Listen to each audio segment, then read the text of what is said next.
Hello, xin chào tất cả mọi người. Chào mừng mọi người đã quay trở lại với kênh YouTube của Mohamed nha.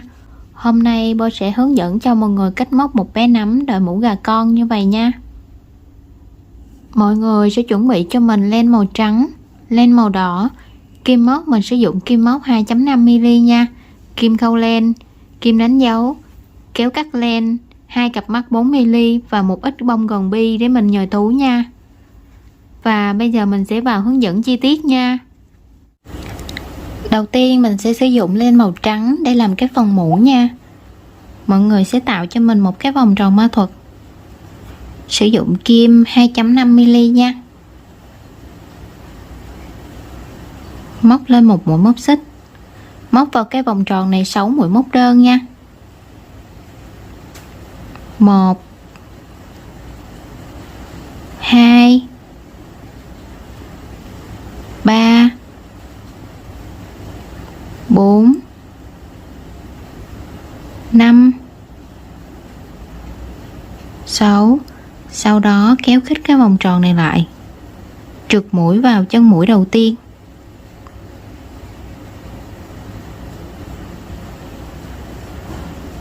Qua hàng số 2 lên một mũi móc xích.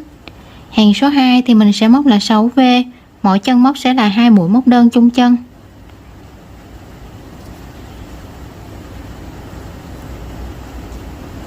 Móc thêm một mũi móc đơn vào cùng chân móc. Như vậy mình được một mũi V. Chân móc tiếp theo 2 mũi móc đơn chung chân.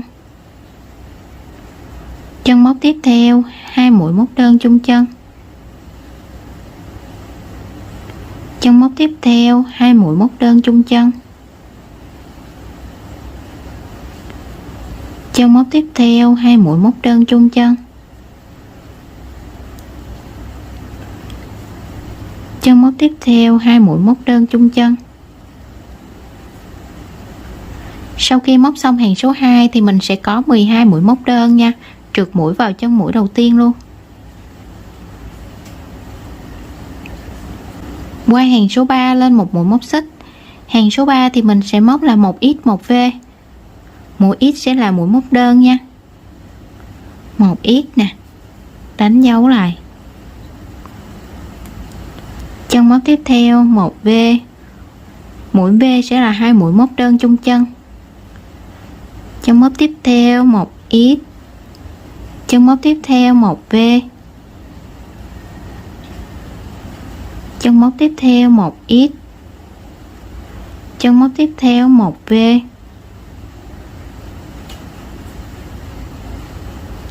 Mọi người cứ móc như vậy cho đến cuối hàng nha. Sau khi móc đến cuối hàng thì mình sẽ có 18 mũi móc đơn nha, trượt mũi vào chân mũi đầu tiên. Qua hàng số 4 lên một mũi móc xích.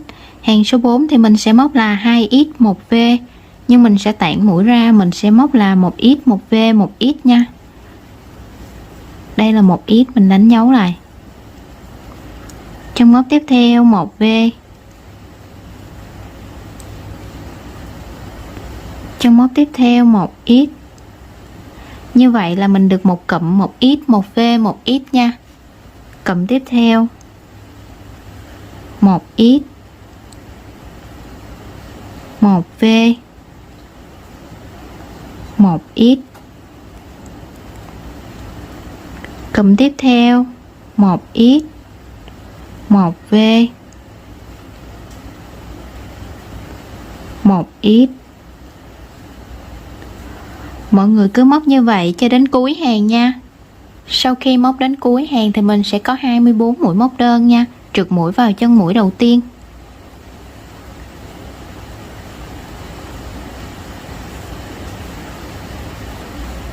Qua hàng số 5 lên một mũi móc xích.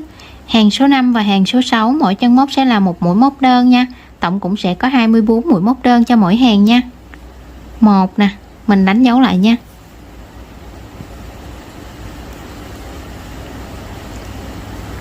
2 3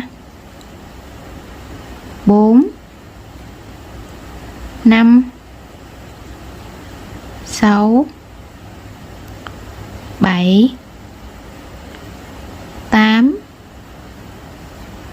9, 10. Mọi người cứ móc như vậy cho đến cuối hàng luôn nha. Sau khi móc đến cuối hàng số 6 thì mọi người cũng trượt mũi vào chân mũi đầu tiên nha.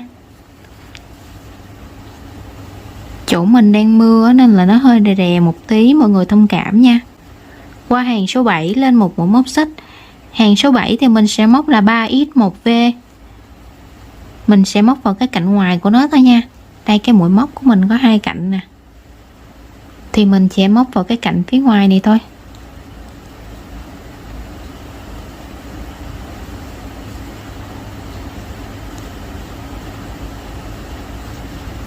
Một, đánh dấu lại nha.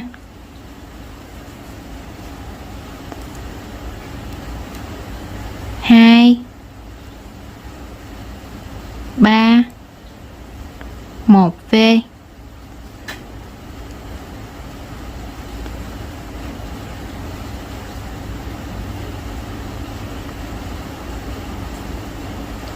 1, 2, 3, 1v.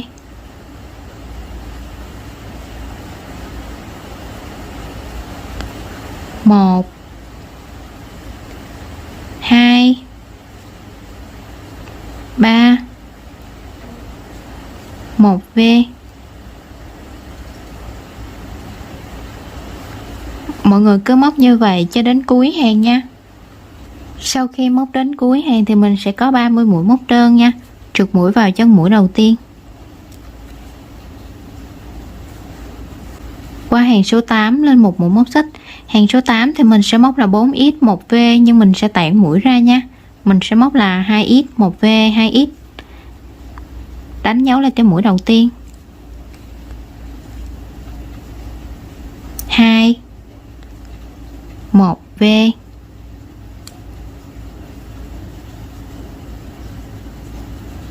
1,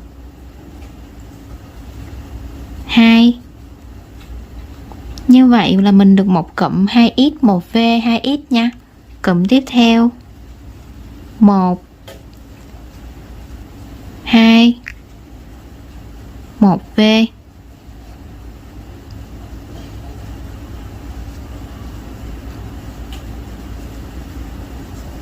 1, 2. Cụm tiếp theo 1, 2, 1v.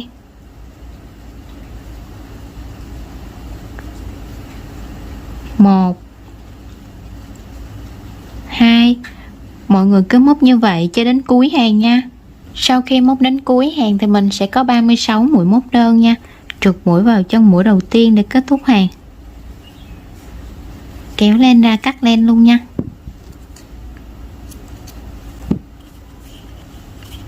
Mình sẽ đưa sợi len ra phía sau nha. Đâm kim vào cái chân móc đầu tiên nè. Mình sẽ đâm từ phía dưới lên. Đó. Mình kéo cái sợi len qua.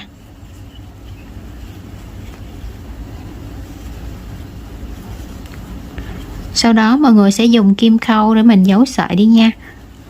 Và như vậy là mình đã hoàn thành xong cái phần mũ nha. Mình cũng sẽ dùng len màu trắng để móc cái phần thân nha. Mọi người sẽ tìm cho mình cái hàng số 6 mà lúc nãy mình móc cạnh ngoài á, thì bây giờ mình sẽ móc cạnh trong nha. Đây nè, mình móc vào cái cạnh phía trong này, kéo cái len qua, móc lên một mũi móc xích, móc vào cái chân móc đó một mũi móc đơn, kẹp luôn cái sợi thừa vào nha, đánh dấu lại, kéo cái sợi len này cho nó chặt lại nè. Ở hàng số 9 này thì mình sẽ móc mỗi chân móc là một mũi móc đơn nha.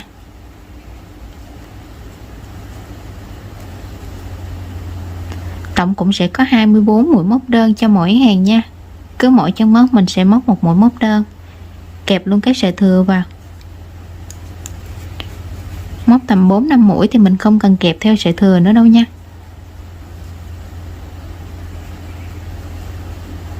Mọi người cứ móc như vậy cho đến cuối hàng luôn nha. Sau khi móc đến cuối hàng thì mình cũng sẽ có 24 mũi móc đơn nha. Trượt mũi vào chân mũi đầu tiên.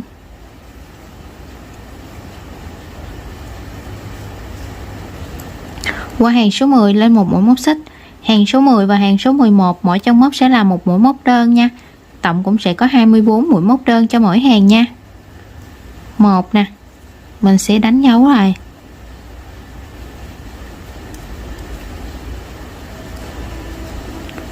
2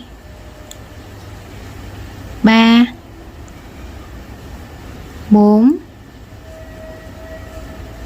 5 6 7 8 9 10. Mọi người cứ móc như vậy cho đến cuối hàng số 11 nha. Sau khi móc đến cuối hàng thì mình cũng trượt mũi vào trong mũi đầu tiên luôn nha.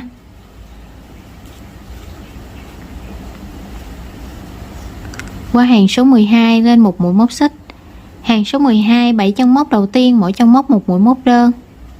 1, đánh dấu lại. 2 3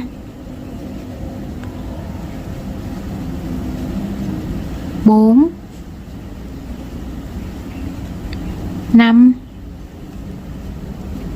6 7. Chân móc tiếp theo mình sẽ móc một mũi hạt bắp để làm phần tay nha. Mọi người sẽ lấy len, đâm kim xuống, kéo len lên, kéo len qua 2 vòng dây trên kim, lấy len, đâm kim xuống, kéo len lên, kéo len qua 2 vòng dây trên kim, lấy len, đâm kim xuống, kéo len lên, kéo len qua 2 vòng dây trên kim, lấy len, đâm kim xuống, kéo len lên, kéo len qua 2 vòng dây trên kim. Như vậy mình sẽ có 5 cái vòng dây trên kim nha. Mình kéo len qua hết luôn. Mình được một mũi hạt bắp. 8 chân móc tiếp theo mỗi chân móc một mũi móc đơn nha.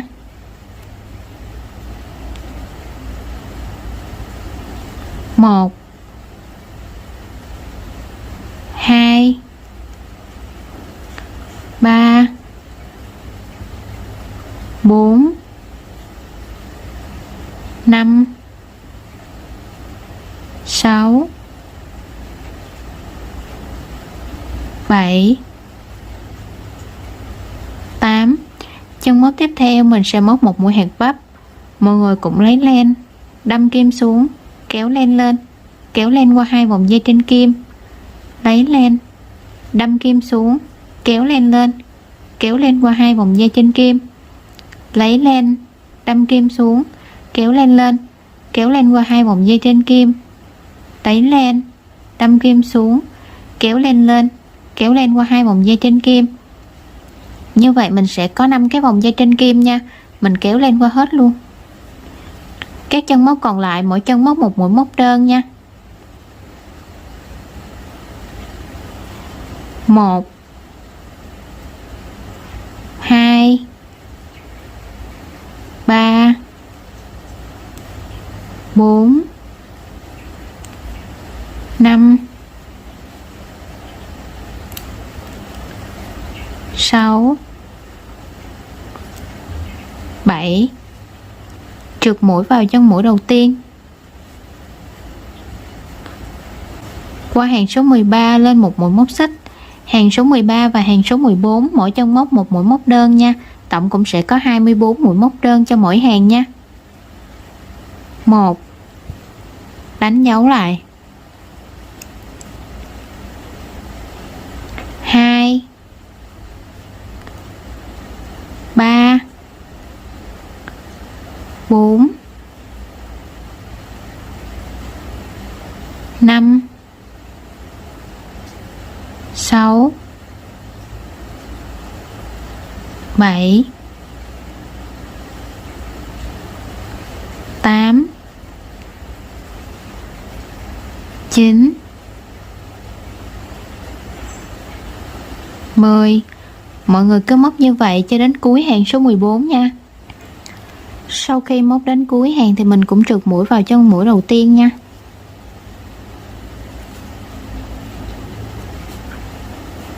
Qua hàng số 15 lên một mũi móc xích. Hàng số 15 9 chân móc đầu tiên, mỗi chân móc một mũi móc đơn. 1, đánh dấu lại. 2, 3, 4, 5, 6, 7, 8, 9. Chân móc tiếp theo mình sẽ móc một mũi hạt bắp, cũng lấy len 4 lần luôn nha. 1, 2, 3, 4. Mình cũng sẽ có 5 cái vòng dây trên kim như vậy nha, kéo len qua hết luôn. 5 chân móc tiếp theo, mỗi chân móc một mũi móc đơn. 1, 2, 3, 4, 5. Chân móc tiếp theo mình sẽ móc một mũi hạt bắp, cũng lấy len 4 lần luôn. 1, 2, 3, 4. Mình cũng sẽ có 5 cái vòng dây trên kim như vậy nha, mình kéo len qua hết luôn. Các chân móc còn lại mỗi chân móc một mũi móc đơn. 1, 2, 3, 4, 5, 6,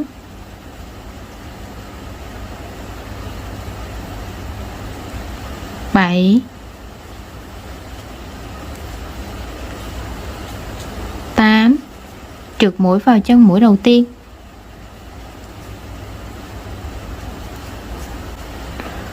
Qua hàng số 16 lên một mũi móc xích. Hàng số 16 thì mình sẽ móc là 12A, tức là 12 cái mũi giảm nha.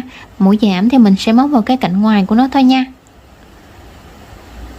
Đầu tiên mọi người sẽ đâm kim từ phía dưới lên nè, vòng xuống đâm qua cái mũi bên cạnh, kéo len qua một lần nữa, mình được một mũi giảm nha.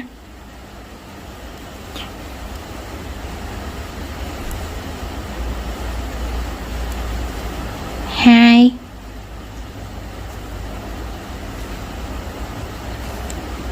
3,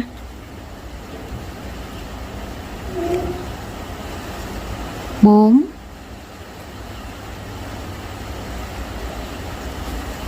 5,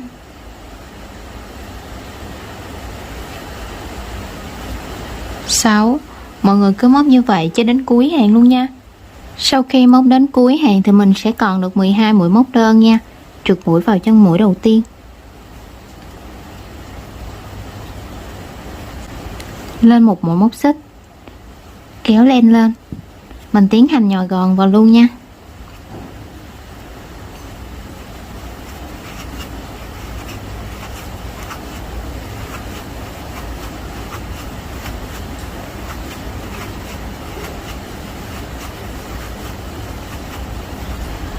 Nhồi gòn xong thì mình sẽ tiến hành móc cái hàng cuối cùng nha, hàng số 17. Hàng số 17 thì mình sẽ móc là 6A, 6 cái mũi giảm nha. 1, đánh dấu lại.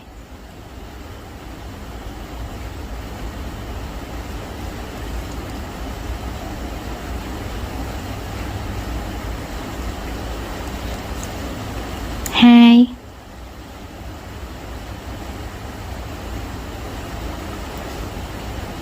3, 4,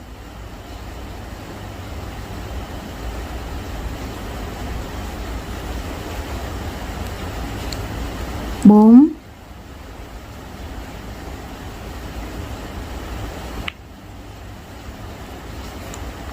5, mũi cuối cùng, 6. Sau đó mình trượt mũi vào cho mũi đầu tiên luôn nha.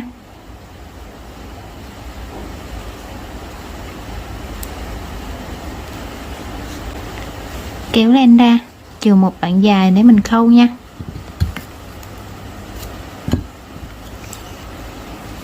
Mình sẽ dùng kim khâu để khâu cái vòng tròn này lại nha. Mình sẽ khâu vào cạnh ngoài của nó thôi nha. Đây là cái mũi đầu tiên nè. Mình sẽ khâu từ đây, khâu cái cạnh ngoài của nó thôi. 1, 2, 3, 4, 5, 6. Sau đó kéo khít cái vòng tròn này lại, đâm kim xuống, đâm qua cái mũi bên cạnh, sau đó đâm xuống cái mũi bên cạnh rồi mình giấu len luôn nha.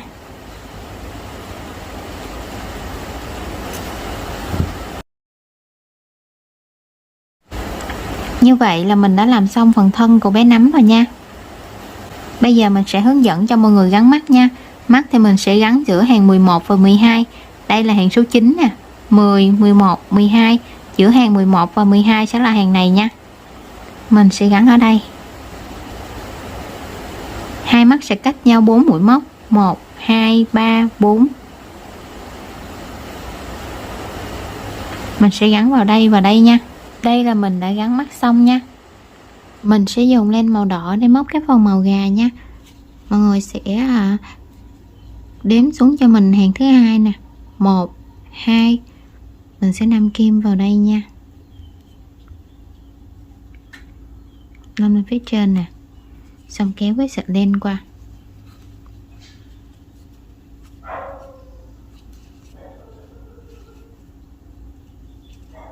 Móc lên 2 mũi móc xích. 1, 2. Sau đó móc vào cái mũi móc xích ở đây nè. 2 mũi nửa kép.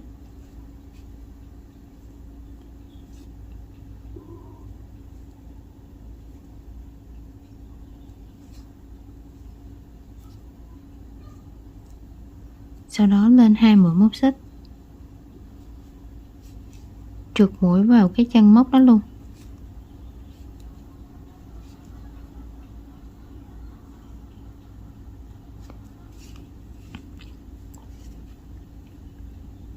Sau đó trượt mũi lên cái mũi phía trên nè.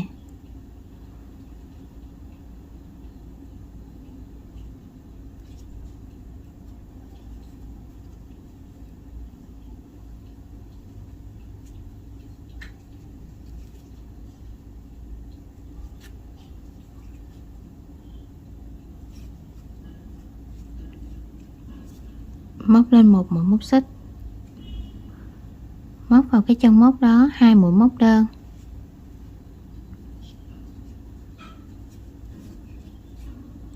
Một nè.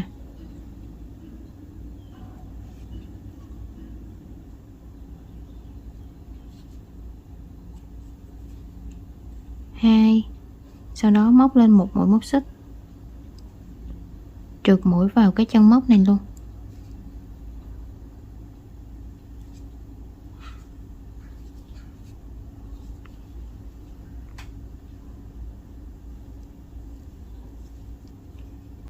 Kéo lên ra cắt len luôn nha.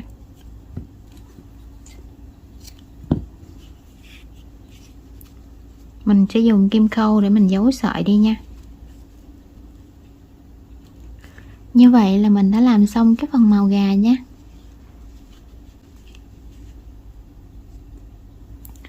Mình sẽ tách lấy 2 sợi len để mình làm cái phần mỡ gà nha. Mình đâm kim từ phía sau lên. Mình sẽ canh ở giữa giữa nha.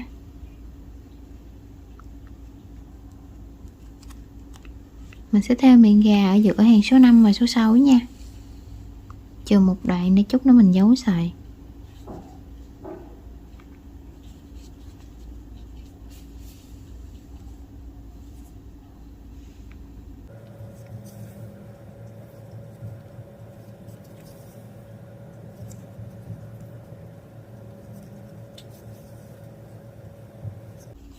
Đó, như vậy là mình đã làm xong cái phần mỏ gà nha. Tiếp theo là mình sẽ gắn mắt nha. Mắt thì mình sẽ gắn cách cái mỏ một mũi móc nha. Đây là mình đếm qua đây, mình sẽ gắn ở đây nè. Đếm qua 4 mũi móc, 1 2 3 4. Ở đây và ở đây nha. Đây là sau khi mình gắn mắt xong nha. Mình sẽ dùng len màu hồng để mình thêu phần má nha. Mình đâm kim từ phía dưới lên đi để cho dễ giấu sợi nha. Đây mình sẽ thêu phần má hồng ở dưới mắt nè.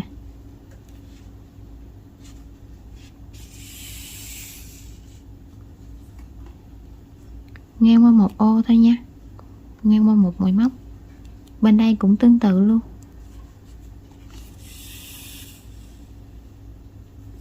Đó, mình sẽ đâm kim xuống giấu sợi luôn nha.